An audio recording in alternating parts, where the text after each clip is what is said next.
You know, today the GBI released a photograph of the alleged gun a Gwinnett County man held as he was shot and killed by police. This happened Thursday morning. We now know it was an airsoft pistol. It was a fake gun. Investigators say they also found a suicide note inside 27-year-old Steve Hutchinson's home. And tonight, 11 Alive's Joe Henke is looking at the latest example of officers finding out way too late the gun pointed at them is not real. Well, Ron, I want to show you a few pictures here.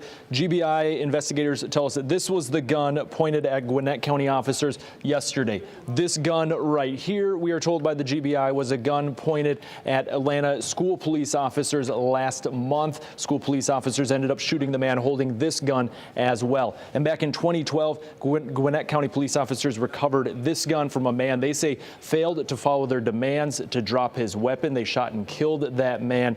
All three of these guns are either airsoft or BB guns, but I'm told for officers out there making split-second decisions, it's too hard to tell.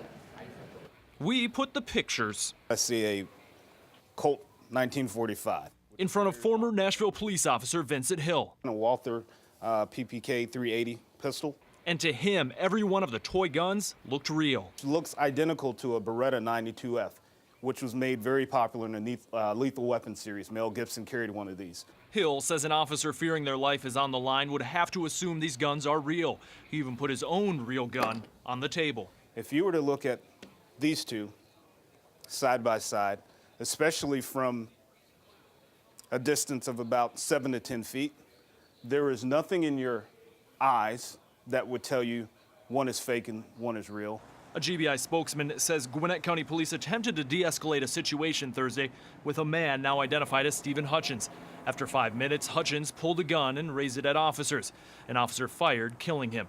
Today, as the GBI continues investigating, it released a picture of Hutchins' gun. It is an airsoft replica pistol. More than ever before, though, Hill says toy guns are resembling real guns. Toy guns, they get altered. Some toy guns, they're actually metal. They have slides, just like real guns. They slide back. Hill even found himself in a similar situation in Nashville while responding to an emergency. Gave commands to drop the gun, drop the gun. He kept saying it's a toy gun, but you can't really take that at face value, right? You have to assume that it's a gun.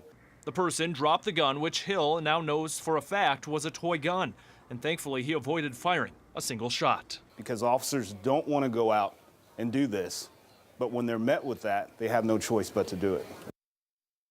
And this BB gun here that we told you about at the top of the story outside Forest Hill Academy in southwest Atlanta, this is what led officers to shooting a man. We learned today the GBI handled its investigation about this shooting over to the Fulton County DA's office. It's now up to the DA's office to determine whether officers used excessive force or if they were correct in shooting that man. Ron?